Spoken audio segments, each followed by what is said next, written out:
Hello বন্ধুরা, আজকে আমি তোমাদের সাথে যে সিনেমাটা নিয়ে গল্প করব সিনেমাটার নাম হচ্ছে সারফিরা। এটা অক্ষয় কুমার অভিনীত অক্ষয় কুমারের জীবনের 150তম সিনেমা। চলো সময় নষ্ট না করি, সারফিরার কাহিনীটা নিয়ে তোমাদের সাথে একটু গল্প করা যাক।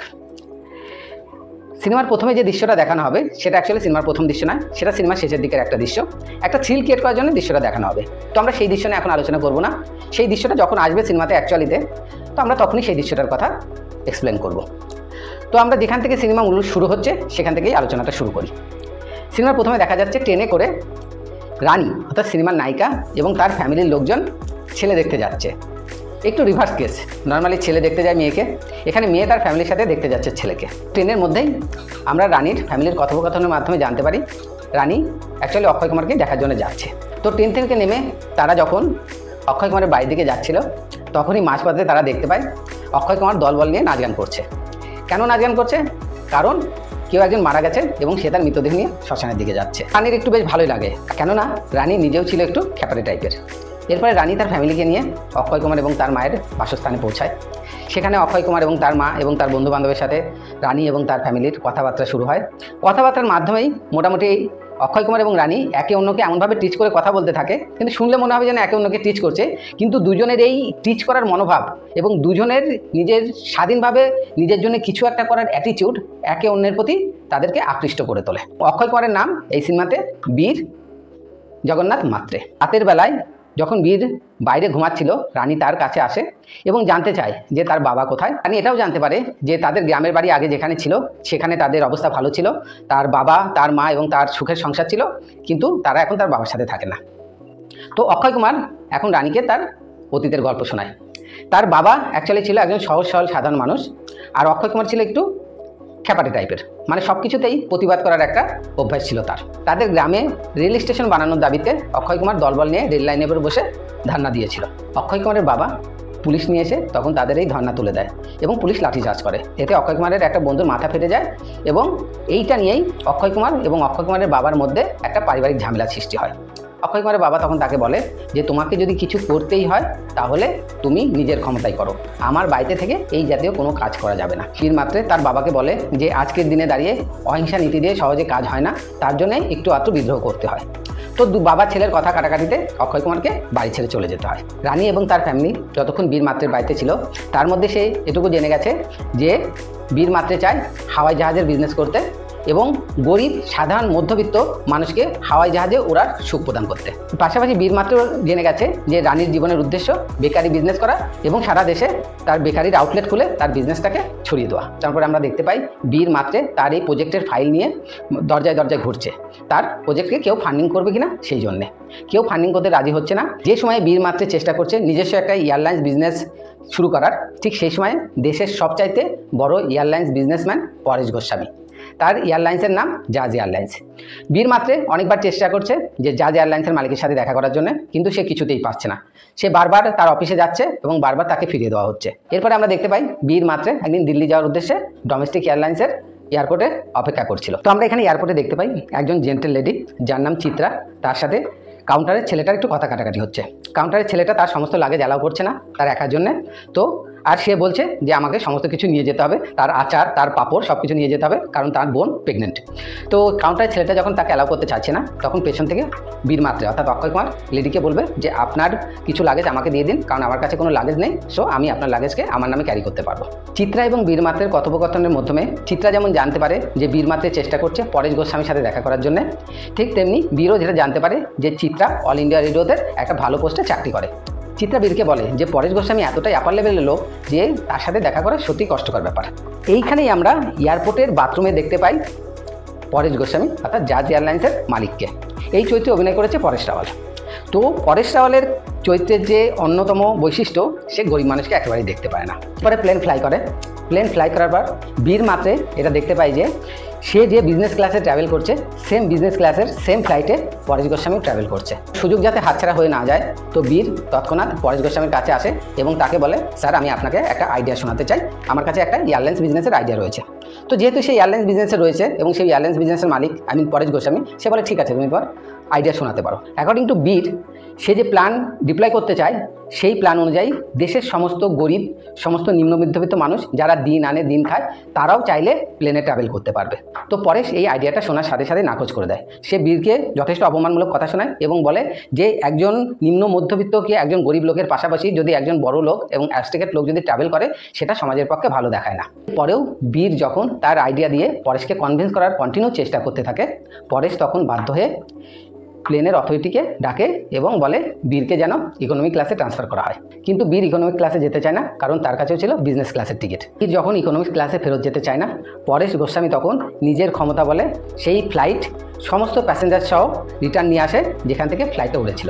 তো প্লেন থেকে যখন নামিয়ে দেওয়া হয়, বীর যখন বেরিয়ে আসছিল তখন বীরকে পেছন থেকে একজন ভদ্রলোক ডাক দেয় এবং সে এসে নিজেকে তার সাথে পরিচয় করায়।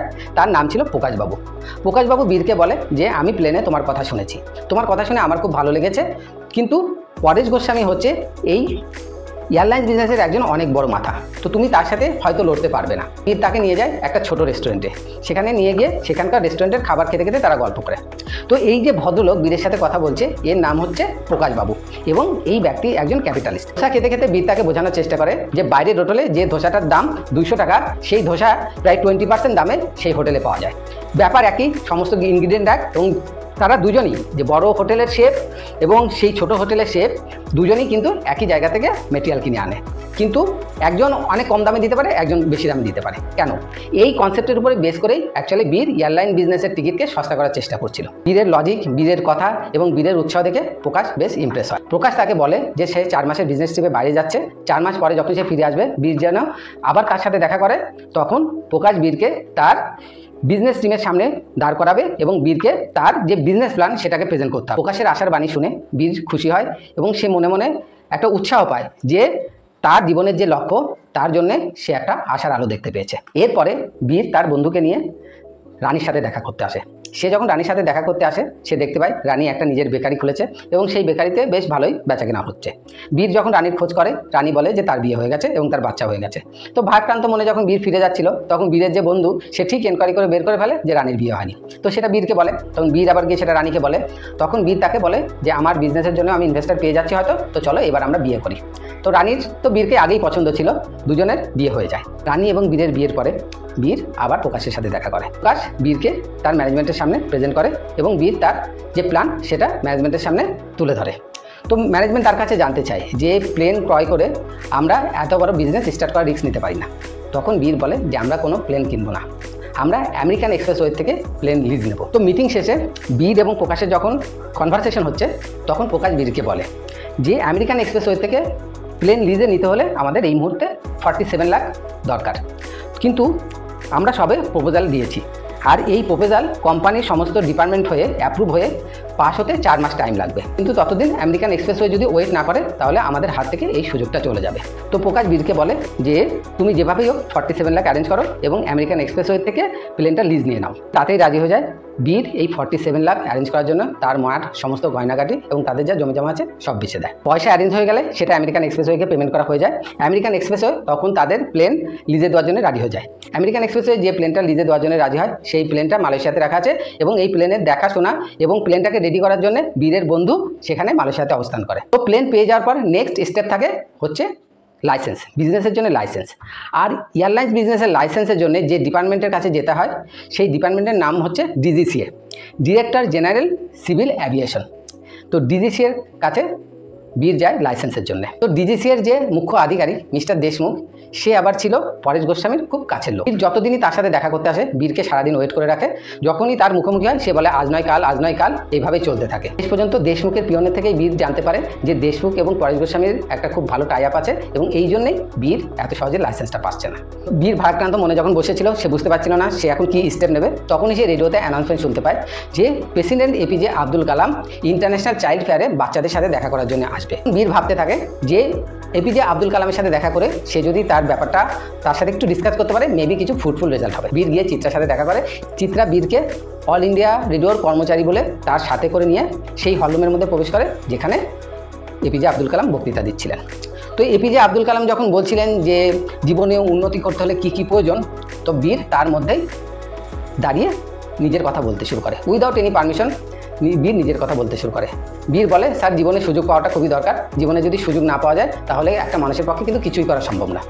তো বীর এক তো লুকিয়ে সেখানে ঢুকেছিল, তারপরে সেখানে ঢুকে চিৎকার চেঁচামেচি করতে শুরু করলো। এখানকার যে সিকিউরিটি ছিল তারা বীর এবং চিত্রাকে বের করে দেয়। বীর এবং চিত্রাকে বের করে দিলেও এপিজে আব্দুল কালাম তার কথা শুনে তার সাথে দেখা করতে রাজি হয়ে যায়। এরপরে আমরা দেখতে পাই বীর এবং চিত্রাকে এপিজে আব্দুল কালামের রুমে ঢুকতে। বীর তখন এপিজে আব্দুল কালামকে তার প্ল্যান শোনায়। আব্দুল কালাম তার কাছে জানতে চায় যে কেন তুমি এটা করতে চায়। তখন আমরা বীরের অতীত জীবনের আরেকটা কাহিনী দেখতে পাই। এরপরে আমরা বীরের জীবনের কিছু পাস্ট ইনসিডেন্ট দেখতে পাই। বীর এবং তার বন্ধুরা যে এয়ারবেসে ছিল সেই এয়ারবেসের একটা হায়ার র্যাঙ্কের অফিসার পদে আমরা শরৎ কুমারকে দেখতে পাই।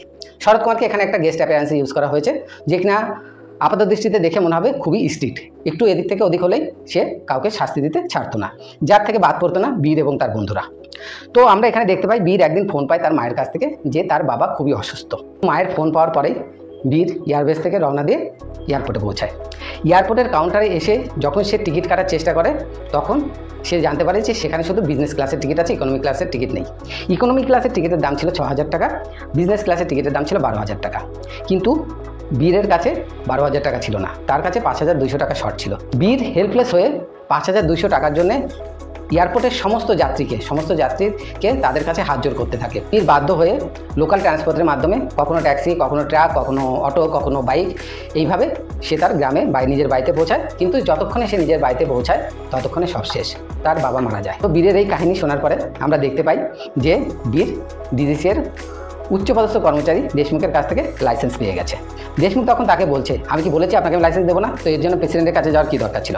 তো এর থেকে আমরা বুঝতে পারি যে বীরের এই লাইসেন্স পাওয়ার ব্যাপারে প্রেসিডেন্ট এপিজে আব্দুল কালাম তাকে সহায়তা করেছে। এরপরে বীরের বন্ধু, যে কিনা মালয়েশিয়াতে অপেক্ষা করছিল প্লেনটাকে রেডি করে ইন্ডিয়াতে আনার জন্য, সে বীরকে জানায় যে American expressway authority blue print চেয়েছে প্লেনের, এবং যদি ব্লু প্রিন্টের অভাবে এবং কোনো কারণে তারা প্লেনের ডেলিভারি না নেয় তাহলে তাদেরকে 50 লাখ টাকা জরিমানা দিতে হবে। এই অবস্থায় বীর প্রথমে যায় দেশমুখের কাছে। তো দেশমুখ তো অলরেডি পরেশ গোস্বামীর সাথে হাত মিলে বসে আছে। তো দেশমুখ বলে যে তুমি আননেসেসারি পরেশ গোস্বামীর বিজনেসের মধ্যে নিজের নাক গলাতে যাচ্ছ। পরেশ গোস্বামী যে বিজনেসে একছত্র আধিপত্য বিস্তার করে রেখেছে, সেই বিজনেসে তুমি যদি এটা করতে যাও যে অল্প পয়সায় সবাইকে ট্রাভেলিংয়ের সুযোগ দিতে যাও, অল্প পয়সায় সবাইকে ফ্লাই করার সুযোগ দিতে চাও, তো তোমাকে এই ধরনের বিপদে পড়তেই হবে। দেশমুখের অফিস থেকে বেরিয়ে বীর দেখা করতে আসে প্রকাশবাবুর সাথে, কারণ প্রকাশবাবু তাকে বলেছিল তার এই বিজনেসকে সে ফাইন্যান্স করবে।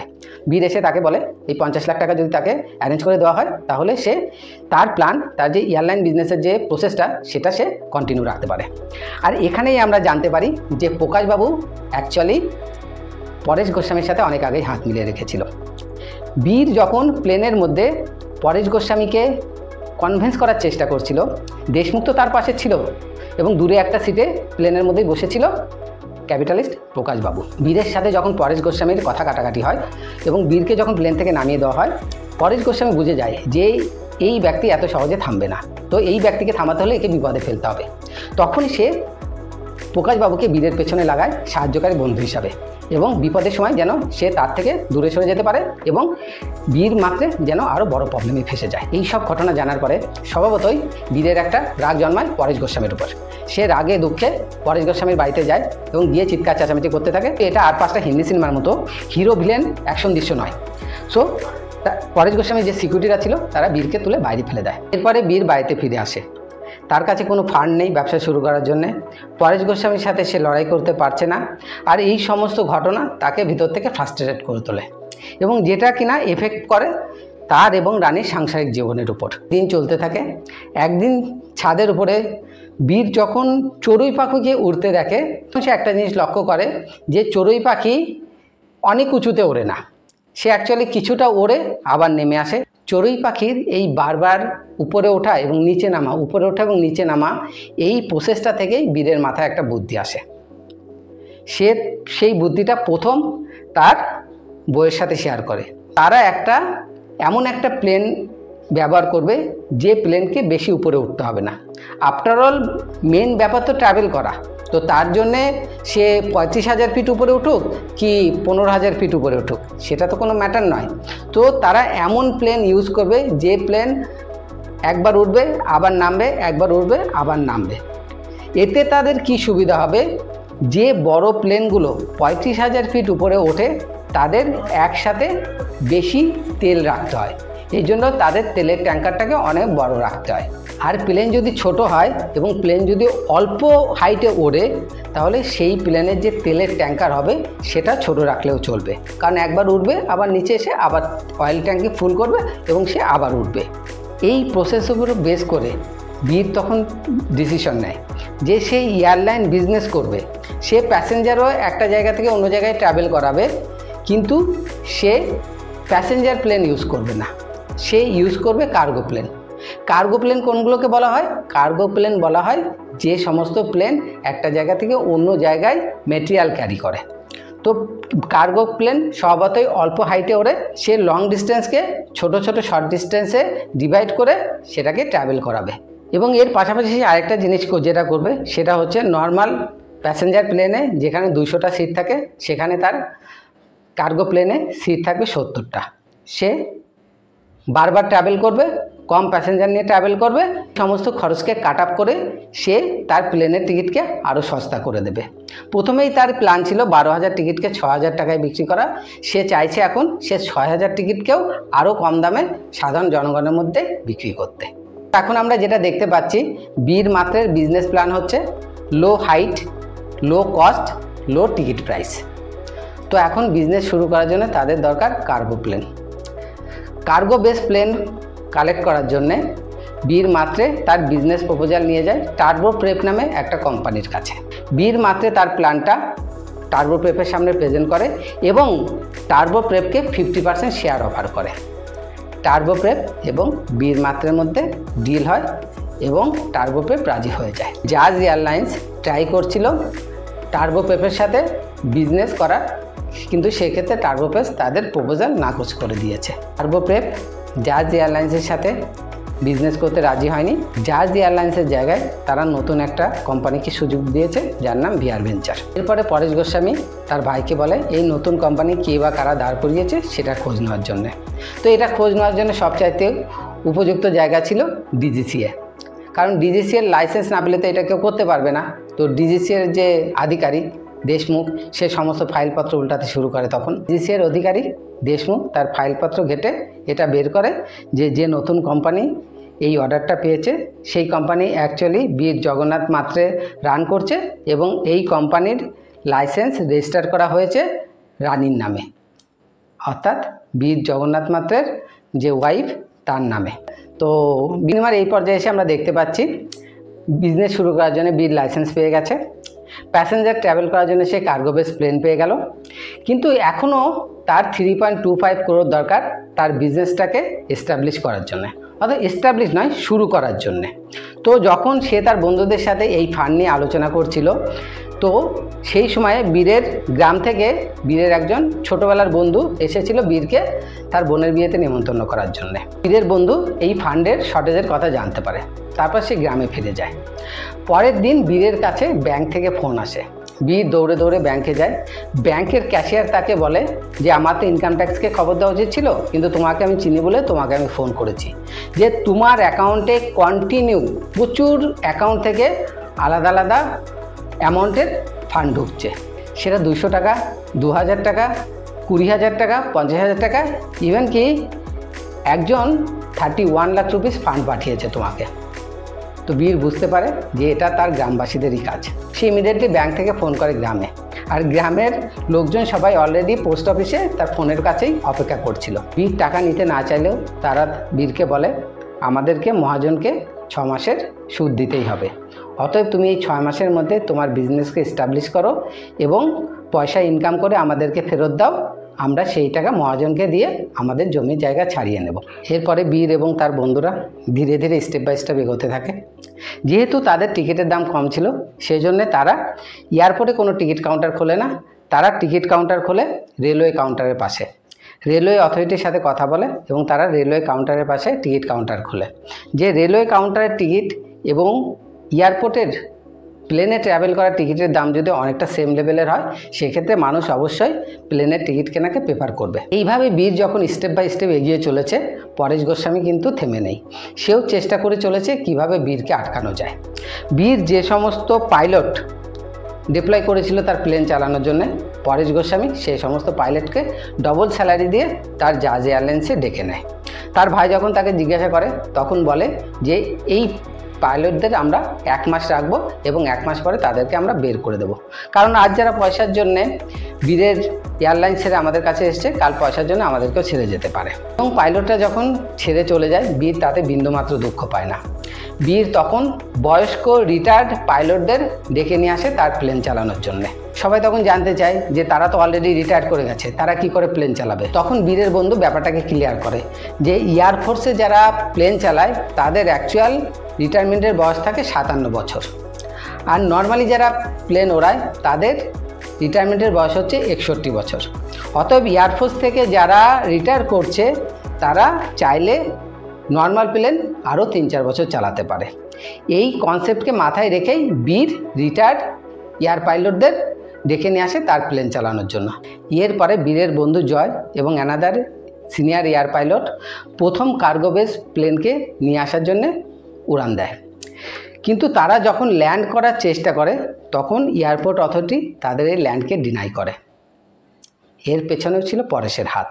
পরেশ গোস্বামী তার ক্ষমতার অপব্যবহার করে বীরের প্লেনকে ল্যান্ডিং করতে বাধা দেয়। বীর তখন রানওয়েতে ওয়েট করছিল তার প্লেন ল্যান্ড করবে সেই আশায়, কিন্তু সে দেখতে পায় তার প্লেন ল্যান্ড হচ্ছে না। তখন সে কন্ট্রোল রুমে আসে। কন্ট্রোল রুমে সে পাইলটের সাথে কথা বলার চেষ্টা করে, অর্থাৎ জয়ের সাথে কথা বলার চেষ্টা করে, তার বন্ধু পাইলট। সে তখন জয় বলে যে সে এয়ারপোর্ট অথরিটির তরফ থেকে গ্রিন সিগন্যাল পাচ্ছে না। বীর তখন বুঝতে পারে যে তাদেরকে কোনো রকম প্রবলেমে ফেলার চেষ্টা চলছে। বীর তখন তার বন্ধুকে অন্য একটা এয়ারপোর্টের কোঅর্ডিনেট বলে দেয়, অর্থাৎ লঙ্গিটিউড ল্যাটিটিউড জানিয়ে দেয় এবং বলে সেই এয়ারপোর্টে প্লেন ল্যান্ড করতে। বীর তখন তার আরেকটা বন্ধুকে নিয়ে বাইকে করে সেই এয়ারপোর্টের উদ্দেশ্যে রওনা দেয়। এখানে আমরা দেখতে পাই বীর তার বন্ধু জয়কে যে এয়ারপোর্টের কোঅর্ডিনেট দিয়েছে সেটা ছিল অ্যাকচুয়ালি এয়ারফোর্স বেস, যেটা কিনা ভারতীয় সেনাবাহিনীর। এর বন্ধু জয় প্লেনটাকে এয়ারফোর্স বেসে ল্যান্ড করিয়ে দেয়। প্লেনটা কিছুটা ক্ষতিগ্রস্ত হয় এবং জয় এবং যে সিনিয়র এয়ার পাইলট ভিতরে ছিল তারাও কিছুটা আহত হয়। এরপরে বীরের 2 বন্ধু এবং বীরকে প্রেজেন্ট করা হয় এয়ারফোর্স বেসের সিনিয়র অফিসারের সামনে। এখানে আমরা আবার এয়ারফোর্স বেসের সিনিয়র অফিসার হিসাবে শরৎ কুমারকে দেখতে পাই। শরৎ কুমার কিন্তু অ্যাকচুয়ালি বীরকে আগে থেকে পছন্দ করত, যদিও কিনা সে তাকে সেটা বলতো না কখনো। শরৎ কুমার এয়ারপোর্ট অথরিটিকে পজিটিভ রিপোর্ট পাঠায় এবং বীর এবং তার বন্ধুদেরকে ক্ষয়ক্ষতির হাত থেকে বাঁচিয়ে নেয়। তবে যেহেতু তারা অন্যায় করেছে সেই জন্য তাদেরকে নামমাত্র ফাইন করা হয় 25,000 টাকা, যেটা কিনা ছিল খুবই সামান্য। এরপরে শরৎ কুমার বীরকে তার কাজের জন্য উৎসাহ দেয় এবং বলে তুমি তোমার লক্ষ্যের দিকে এগিয়ে যাও। বীর মাত্রে তার এয়ারলাইন্স বিজনেসের কোম্পানির নাম দেয় এয়ার ডেকান। সে তার বিজনেস প্ল্যানের মধ্যে আরেকটা জিনিস অফার করে, যেটা কিনা ছিল 1 টাকার টিকিট। 1 টাকার টিকিট এয়ার ডেকান ভারতবর্ষে প্রথম লঞ্চ করেছিল এবং তার আগে এবং পরে কোনো এয়ারলাইন্সই এটা করেনি। আর প্রত্যেকটা ফ্লাইটে প্রথম যে 10 জন টিকিট কাটবে সেই 10 জন 1 টাকাতে টিকিট পাবে। পরবর্তী যারা টিকিট কাটতে থাকবে স্টেপ বাই স্টেপ টিকিটের দাম বাড়বে এবং ম্যাক্সিমাম সেই টিকিটের দামটা 2500 টাকা পর্যন্ত যেতে পারে। যে ব্যক্তি আগে টিকিট কাটবে সে কম দামে পাবে, যে লাস্টের দিকে টিকিট কাটবে সে বেশি দামে পাবে এবং বেশি দামেরও যে টিকিটটা হবে সেটাও নর্মাল ফ্লাইটের থেকে অনেক কম হবে অন্য এয়ারলাইন্সের তুলনায়। বীর তার এই প্ল্যান নিয়ে পরিবহন মন্ত্রীর কাছে যায় এবং পরিবহন মন্ত্রীকে রিকোয়েস্ট করে তার প্রথম ফ্লাইট লঞ্চ করার জন্য এবং তাকে রিকোয়েস্ট করে ট্রাভেল করার জন্য। বীর পরিবহন মন্ত্রীকে কনভিন্স করে যে সে যদি গরিবদের সাথে ট্রাভেল করে এতে করে তার ভোট এবং জনপ্রিয়তা দুটোই বাড়বে। পরিবহন মন্ত্রী রাজি হয়ে যায়। পরে আমরা দেখতে পাই টেস্ট ফ্লাইট যখন উঠল ওরা কিছুক্ষণ পরে সেখান থেকে ধোঁয়া বেরোতে শুরু করে। সমস্ত প্যাসেঞ্জারদের মধ্যে একটা প্যানিক সৃষ্টি হয় এবং প্লেনের মধ্যেই সেই ছোট্ট প্লেনটার মধ্যেই দৌড়াদৌড়ি শুরু হয়ে যায়। বীর পাইলটের কাছে আসে এবং বলে ইমিডিয়েটলি প্লেন ল্যান্ড করতে, কিন্তু ততক্ষণে সে দেখতে পায় যে সিনিয়র এয়ার পাইলট ছিল তার হার্ট অ্যাটাক হয়ে গেছে। সে তাকে সিট থেকে সরিয়ে দেয় এবং সেই সিটে নিজে বসে প্লেনকে কন্ট্রোল করে এবং প্লেনকে ল্যান্ড করতে সাহায্য করে। সে যখন বেরিয়ে আসে এয়ারপোর্ট থেকে সমস্ত মিডিয়া তাকে ছেঁকে ধরে। সে তাদেরকে বোঝানোর চেষ্টা করে যে এটা কোনো বড়সড় ঘটনা নয়, এর থেকে কোনো বড়সড় ক্ষতি হয়নি। তারপরেও এয়ার ডেকানের নামে নিউজ পেপার, রেডিও এবং সমস্ত সংবাদ মাধ্যমে ব্যাড নিউজ ছড়িয়ে পড়ে। এয়ার ডেকানের টেস্ট ফ্লাইট উড়ার পরেই কেন সেখান থেকে হঠাৎ করে ধোঁয়া বেরোতে শুরু করলো সেই ব্যাপারটাকে খুঁজে বের করার জন্যে বীর প্লেনটাকে পুঙ্খানুভাবে চেক করতে থাকে। তো চেক করার একটা পর্যায়ে সে দেখতে পায় যে একটা জায়গা থেকে অয়েল লিকেজ করছে। তারা দুজনেই তখন হতবাক হয়ে যায়। তো এদের দুইজনের মাঝখানে একজন ব্যক্তি ছিল যে কিনা ছিল এয়ার পাইলট মিস্টার মনোহর। মিস্টার মনোহর বীরকে বলেছে যে জয় চেক করে নিয়েছে এবং জয়কে বলেছে বীর চেক করে নিয়েছে। তো তাদের আর বুঝতে বাকি থাকে না যে ঘটনাটা কী ঘটেছে। তারা তখন অফিসে মিস্টার মনোহরকে ডেকে পাঠায়, যে কিনা একজন রিটায়ার এয়ার পাইলট ছিল, যাকে বীর ডেকে এনেছিল ডেকে তাদের সাথে যোগ দেওয়ার জন্যে। তো মনোহর তাদের সামনে স্বীকার করে যে তার অর্থের প্রয়োজন ছিল। ডিজিসি এর কমিশনের সামনে এয়ার ডেকনের সমস্ত আধিকারিককে প্রেজেন্ট করা হয়, সাথে তাদের এয়ার পাইলটকে। তো ডিজিসি এর অধিকারীরা যখন তাদের শোকজ করে এবং তাদের কাছে কারণ জানতে চায়, তখন মিস্টার মনোহর সমস্ত দায়িত্ব নিজের উপরে নিয়ে নেয়। তো ডিজিসি এর আধিকারিক মিস্টার দেশমুখ, যে কিনা পরেশ গোস্বামীর খুব কাছের লোক, সে এয়ার পাইলট মনোহরকে প্রেস করার চেষ্টা করে যাতে সে বীরের এগেনস্টে কিছু বলে এবং এয়ার ডেকান একটা বিপদের মধ্যে পড়ে যায়। কিন্তু মিস্টার মনোহর সেটা বুঝতে পারে এবং সে বীরের এগেনস্টে কিছু বলে না। উপরন্তু সে ডিজিসির চেয়ারম্যানকে বলে যে আমি কিন্তু জানি এখানে কে কার প্রেসারে কাজ করছে। তো ডিজিসির চেয়ারম্যান বুঝে যায় যে সে যদি বেশি কিছু বলতে চায় তাহলে তার এবং মিস্টার পরেশ গোস্বামীর মধ্যে যে সম্পর্ক সেটা হয়তো সবার সামনে চলে আসে। কমিশন এখানে শেষ হয়ে যায়, মিস্টার মনোহরকে স্যাক করে দেওয়া হয়। পরে চিত্রা, যে কিনা অল ইন্ডিয়াতে চাকরি করতো, যে বীরকে নিয়ে গেছিল এপিজে আব্দুল কালামের সাথে দেখা করার জন্য, সে রেডিওতে বীরের ইন্টারভিউ করে। একদিকে রেডিওতে বীরের ইন্টারভিউ হয়, অন্যদিকে সমস্ত টিভি চ্যানেলে চলতে থাকে মিস্টার পরেশ গোস্বামীর ইন্টারভিউ। একদিকে মিস্টার পরেশ গোস্বামী এয়ার ট্রাভেলকে যেমন বড়লোকদের বিলাসিতা বলে চিহ্নিত করে, অন্যদিকে বীর রেডিওতে এয়ার ট্রাভেলকে সমস্ত আপামর জনসাধারণের জন্য সুবিধা হিসাবে গণ্য করার চেষ্টা করে। এরপর চলে আসে সেই দিন যেদিন এয়ার ডেকনের ফ্লাইট প্রথম ফ্লাই করবে। তো বীরের মনে একটা ভয় থাকে, আগে যেরকম ইনসিডেন্ট ঘটেছিল, পরেশ গোস্বামী যার পেছনে ছিল সেই রকম ইনসিডেন্ট আবার ঘটতে পারে। তো সেই ভয় থেকে বীর প্লেন যেখান থেকে ফ্লাই করবে সেখানে এসে দাঁড়িয়ে থাকে। কিন্তু বীর যখন সেখানে আসবে, বীর দেখতে পাবে তার এয়ারবেসের সিনিয়র অফিসার, অর্থাৎ যে চরিত্রে শরৎ কুমার অভিনয় করছে, সে তার পুরো এয়ারফোর্সের বাহিনী নিয়ে সেখানে অলরেডি দাঁড়িয়ে আছে। শরৎ কুমার তখন বীরকে আশ্বাস দেয় যে তুমি অন্য দিকটা দেখো, আমরা থাকতে তোমার প্লেনের কোনো রকম এক্সটার্নাল কোনো ক্ষতি হতে পারে না। সো শরৎ কুমার তার জুনিয়র সমস্ত অফিসারকে এয়ার ডেকনের সুরক্ষার কাজে নিয়োজিত করে। এরপরে বীর বাকি জিনিসগুলো দেখাশোনা করতে থাকে। আজকে তার প্রথম ফ্লাইট, কিন্তু যেহেতু তার সাথে আগে একটা বাজে ইনসিডেন্ট হয়েছে, সেই জন্য সে সাংবাদিকদের সামনে কমিট করেছিল যে এয়ার ডেকনের ফার্স্ট ফ্লাইট যেদিন ফ্লাই করবে সেই দিন তার স্ত্রী, তার মা এবং তার সদ্যজাত কন্যা সন্তান সেই ফ্লাইটেই ট্রাভেল করবে। বীর যখন মুম্বাই এয়ারপোর্টেও অপেক্ষা করছিল যে ফ্লাইটের জন্য সমস্ত প্যাসেঞ্জার আসবে, সে দেখতে পায় কোনো প্যাসেঞ্জার আসেনি, শুধুমাত্র তার বউ এবং তার বাচ্চা এসেছে। সে তাদেরকেই ফ্লাইটে বসায়, কিন্তু প্যাসেঞ্জার না থাকার কারণে তার এই মুম্বাই থেকে পুনে যাওয়ার ফ্লাইট ক্যান্সেল হয়ে যায়। এদিকে আমরা দেখতে পাই বীরের যে বন্ধু তাদের টিকিট বুকিংয়ের সফটওয়্যারটা সৃষ্টি করেছিল, সেই সফটওয়্যারের মধ্যে কিছু একটা প্রবলেম ফেস করছে। এয়ার ডেকনের Mumbai to Pune flight cancel হওয়ার জন্যে বীর যখন তার বাচ্চা এবং বউকে নিয়ে বেরিয়ে যাচ্ছিল, তখনই তার বন্ধু দৌড়ে তার কাছে আসে এবং সে এসে বীরকে বলে যে সে খুব দুঃখিত, তার দোষে এটা হয়েছে। বীর প্রথমে বুঝতে পারে না যে ব্যাপারটা কী ঘটেছে। বীর তাকে বলে যে তুই আমাকে পরিষ্কার করে খুলে বল। তখন বলে আমাদের যে মুম্বাই থেকে পুনে যাওয়ার যে টিকিট বুকিংয়ের সিস্টেম, সেই পার্টটাতে কিছু একটা এরর আছে, কিছু একটা বাগ আছে, যার জন্যে আমাদের সিস্টেম থেকে অটোমেটিক্যালি সমস্ত টিকিট ক্যান্সেল হয়ে গেছে। অন্য জায়গায় আমাদের পুনে থেকে মুম্বাই আসা, বিজয়ওয়াড়া থেকে মুম্বাই আসা যত ফ্লাইট আছে সমস্ত ফ্লাইট আগামী 3 দিনের জন্য ফুল। এই কথা শোনার পর বীর আবার দৌড়ে এয়ারপোর্টের মধ্যে প্রবেশ করে, কারণ তার ফ্লাইট মুম্বাই থেকে ওড়েনি, তাতে কি হয়েছে।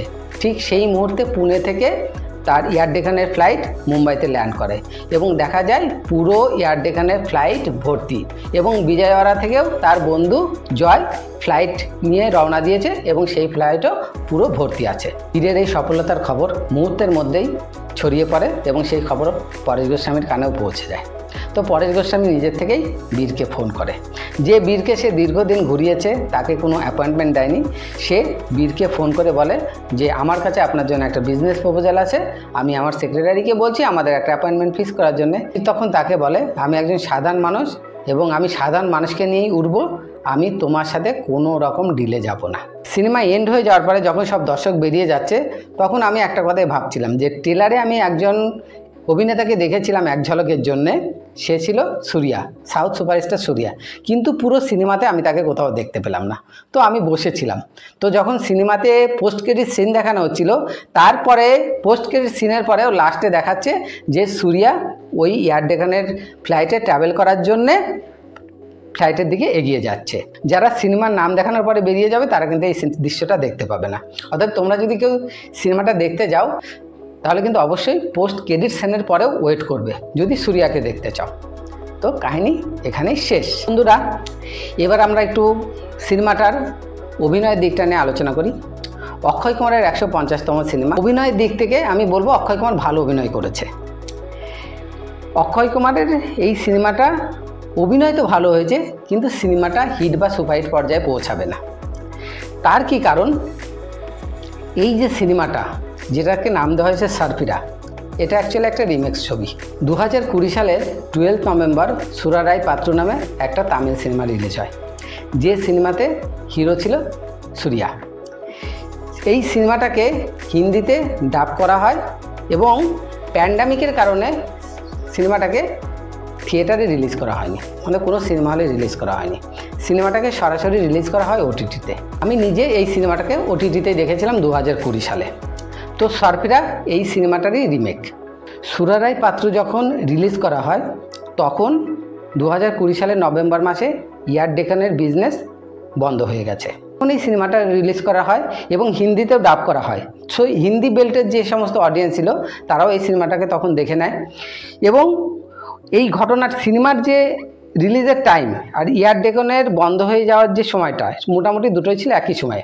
সো এয়ার ডেকানের কাহিনীটাকে বড় পর্দায় দেখতে মানুষের একটা উৎসাহ ছিল এবং সেটা দেখেছিল। সিনেমাটা কিন্তু ক্রিটিক্যালি খুবই প্রশংসিত হয়েছিল। এখন ব্যাপার হলো, যে সিনেমাটা 2020 সালে তৈরি হয়েছিল, তার হিন্দি ডাব হয়েছিল, সেটাতে ওটিটিতে রিলিজ করা হয়েছিল এবং আপামর জনসাধারণ যার ইচ্ছা হয়েছে সে দেখে নিয়েছে। সিনেমাটাকে রিমেক করা হচ্ছে 2024-এ এসে, একই কাহিনী, এবং সেটাকে রিলিজ করানো হচ্ছে বড় পর্দায়। তো যে কাহিনীটা পুরোপুরি আমরা দেখে নিয়েছি ছোট পর্দায় এবং সেটাও নামমাত্র পয়সা দিয়ে, সেটাকে 4 বছর পরে এসে পয়সা দিয়ে বড় পর্দায় দেখার আমার মনে হয় না কোনো অর্থ আছে। এবং অক্ষয় কুমারের 150তম সিনেমা মোটামুটি ফ্লপই হবে, যদিও কিনা সিনেমাটাতে কিন্তু কোনো নেগেটিভ তেমন কিছু নেই। অভিনয়ের কথা বলুন এবং ডিরেকশনের কথা বলুন, সিনেমাটোগ্রাফির কথা বলুন এবং সিনেমার প্লট, সিনেমার টুইস্ট সব কিছুই কিন্তু মনে রাখার মতো। কিন্তু প্রবলেম একটাই যে বেশিরভাগ অডিয়েন্সই হয়তো সিনেমাটা আগেই দেখে নিয়েছে। তো এটাকে আমরা অক্ষয় কুমারের ব্যাড লাক ছাড়া আর কিছুই বলবো না। 2020 পর থেকে 2024-এর মধ্যে একমাত্র সূর্যবংশী ছাড়া এখন পর্যন্ত পাবলিকের মাঝে এমন কোনো সিনেমা অক্ষয় কুমার প্রেজেন্ট করতে পারেনি যেটাকে আমরা হিট বলে চালাতে পারি। আজকে এখানেই গল্প শেষ করছি। তো যদি ভালো লাগে লাইক করুন, সাবস্ক্রাইব করুন এবং অবশ্যই বেল আইকন প্রেস করুন, যাতে করে আমার পরবর্তী এক্সপ্লেনেশন এবং মুভি রিভিউ আপনার কাছে সবার আগে পৌঁছে যায়।